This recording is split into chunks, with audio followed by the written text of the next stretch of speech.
finished the book, Humans Working, Why Culture and Mindset Beat Strategy by Naphtali Visser, and it's a great book. It's quite short book. It's basically took me an hour and a half to finish, but I took quite a lot of notes, and I will share all the quotes that I took from the book and what kind of reflections that gave me. And I recommend this book.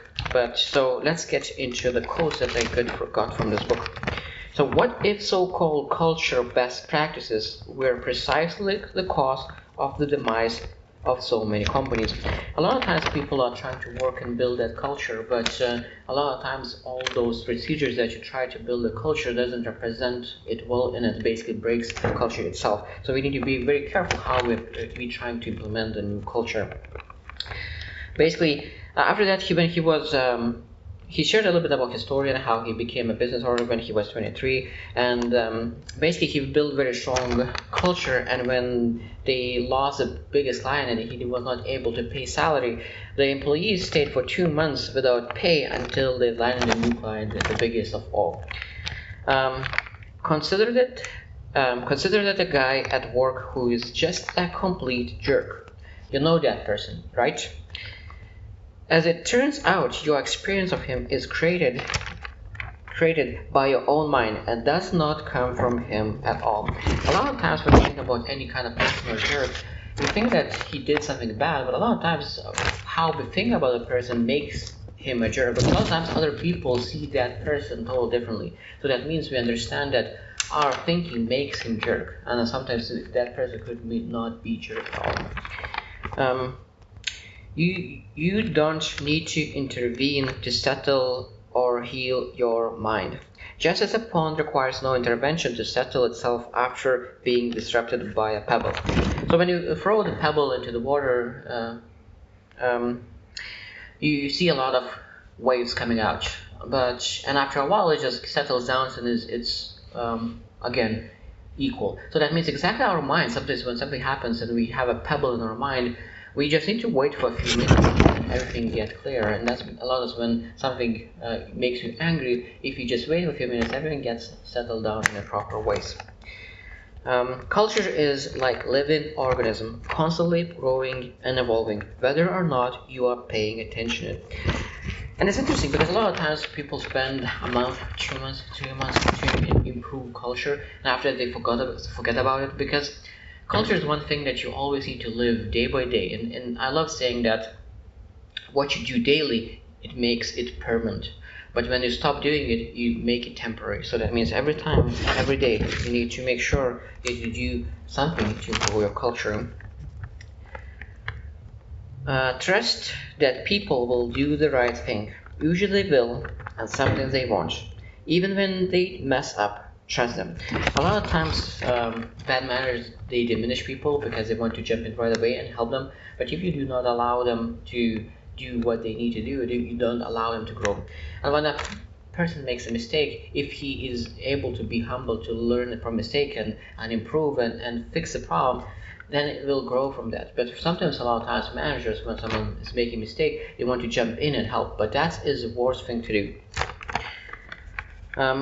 When we are feeling crappy, it is simply because of crappy thoughts passing through us, just as a storm passes through the sky. Spending time chasing on up feeling when we are feeling down is trying to fix something that's not broken in the first place.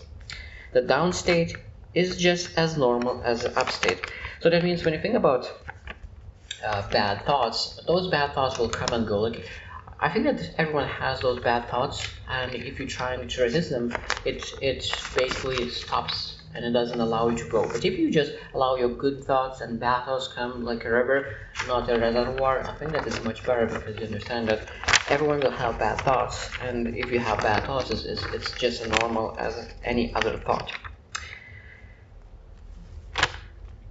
I love what he shared that there is separate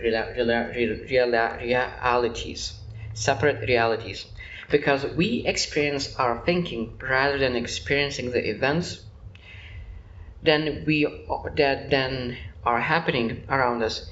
Each of us has a different experience of the world, and in fact, each of us has a unique experience of every situation. That means Different people experience exactly the same event, but because we're thinking, we experience all different things. And by illustration, he shared one story that a person came to office late for 40 minutes, and the CEO was very angry at the beginning. But the person shared that his car broke down, and he was not able to come, and he needed to call taxi, and taxi brought to the office, and the CEO moved from anger to compassion, and that means that the experience changed just by knowing a few things about the station. But now, when I think about all the people in the office, there's so many different experiences, because one person said, oh, he deserves that his car crashed. Other person could say that, oh, I think that he's lying, just want to make sure that he doesn't get any bad things from the CEO. Like, so many different experiences for the exactly the same event. So that means we need to understand that there is different realities for the same exactly event.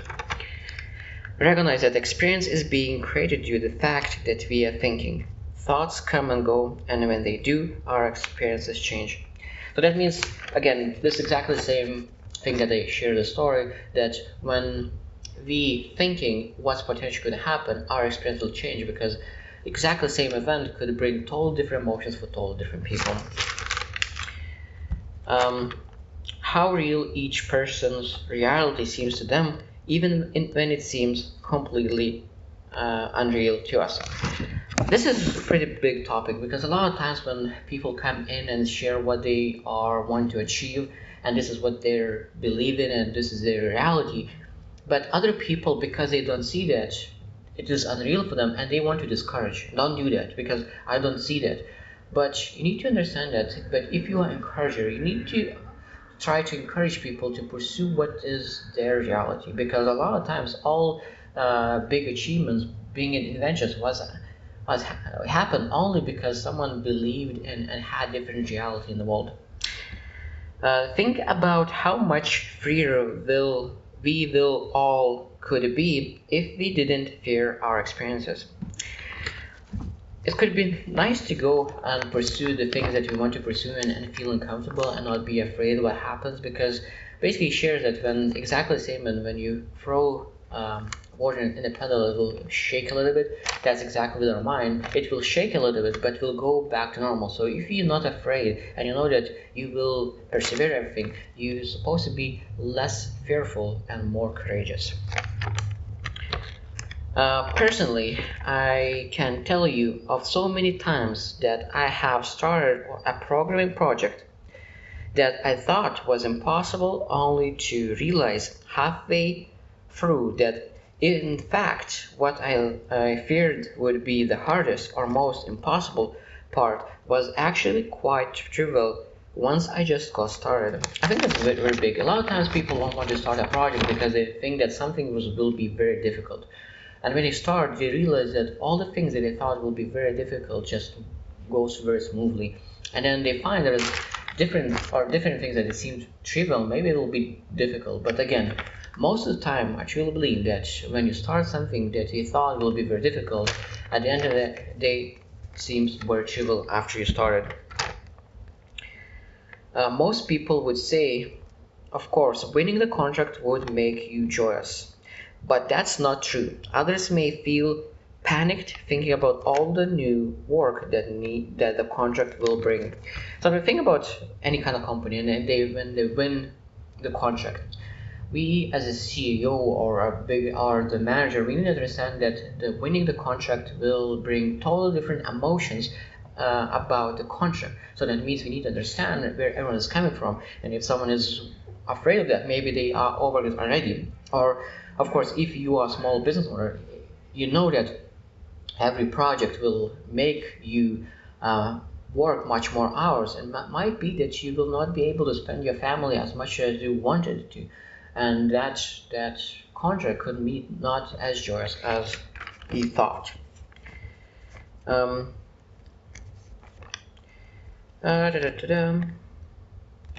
Once we really have no idea of what people are truly capable of.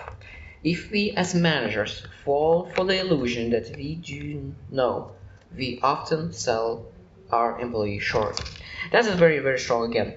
A lot of times we believe that we know other person. we have some kind of awareness what kind of strength they have, but that is quite short sight looking at it, because we might know where people are at the moment, but we are not able to understand what is their capacity, where, how far they can go. So that means if we measure them by where they are now, you sell them short, because if you give them projects that is stretching them, you can find that people will do much more than expected. So that means we always need to try have a mindset of that you don't know how much they're able to achieve, and just challenge that they could achieve the best that they could. Neither punishment nor reward ever cause better behavior or performance. Inspiration is inside job. So a lot of people try to give a carrot for a person to move on, or just make some kind of, if you make mistake you will lose a job or anything, that punishment. But only thing that really makes people work extra hours is inspiration, that they are moving forward to something. Productivity can be defined as a result achieved divided by the effort or time it took to achieve that result. The problem, almost every productivity tool out there is a good measuring the volume of work produced, not the result. So that means a lot of times when you're looking to the productivity, a lot of times we're looking how we could increase our productivity by increase our effort and volume of hours, but sometimes we forget, okay, how we could achieve the result. Maybe there is a totally different way to achieve the same result. So maybe if you are a programmer and you're able to find an open source program code that was already done, and maybe that will cover 80% of work that you will need to do by yourself. So basically finding a productivity hacks is sometimes much better than trying to figure out how you can improve your work volume. The way that we see the world is not real. It is not based on some set of absolute facts. It is based on our set of facts, our thinking, which seems real in the moment.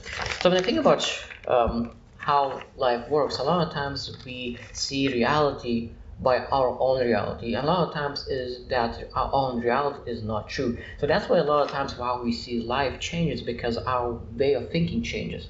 So we need to be much more creative thinking people, not black and white, because a lot of times the things will change. The deeper we understand the notion of separate realities, the more we can focus on seeing other people's humanity rather than how closely their preferences resemble our own.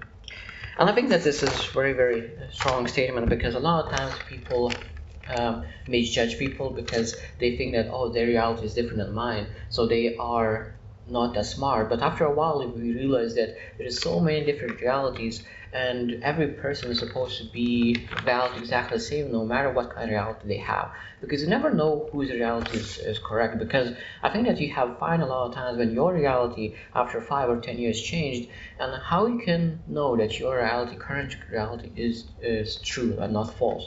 So that's why I give always benefit of the doubt. When we see that our experience isn't coming from what they are saying, but from our own thinking, the desire to put their answer into a category or judge it becomes moot. Now again, this is the same topic that a lot of times when we think about other people, we listen not what they're saying, but we are listening but we just thinking what they're saying, and because of how we think what they're saying, it changes, and sometimes we could put that person in a special different category, and that doesn't allow to see perfectly and learn from the person that could allow you to grow as a person. And the last quote is that it is impossible to listen deeply if you are thinking of what to ask next, or try to evaluate answers in real time. So a lot of times when people have a conversation with people, they are not able to listen perfectly, because they already think about the next question. And of course, if you think about next question, a lot of times you're not able to move deeper into the topic, because you all have those surface questions, because already you had those questions asked 1,000 times. But if you really listen what they're saying and then try to ask questions about that specific answer, I think that is much easier to connect with people and learn from people and just get better in general. So all in all, I could highly recommend this book. It's a book that questions a lot of things, and I think that always we're supposed to look for people who think differently and expand our thinking. Because if you find looking for books only that confirms the way how you think, I think that is not the best how we're supposed to learn. And the more you question the way how you think, the more you're able to confirm and agree with the things that you learn, and be much more broad person. Because I think that narrow-minded, no one is going to be narrow-minded. The more broad and open-minded you are, the more chance you have to grow as a person and improve your life and get better. I will share next book later. I have already a few books in my mind, but that's for today. That's it. So I hope that you will choose to win, and see you next day.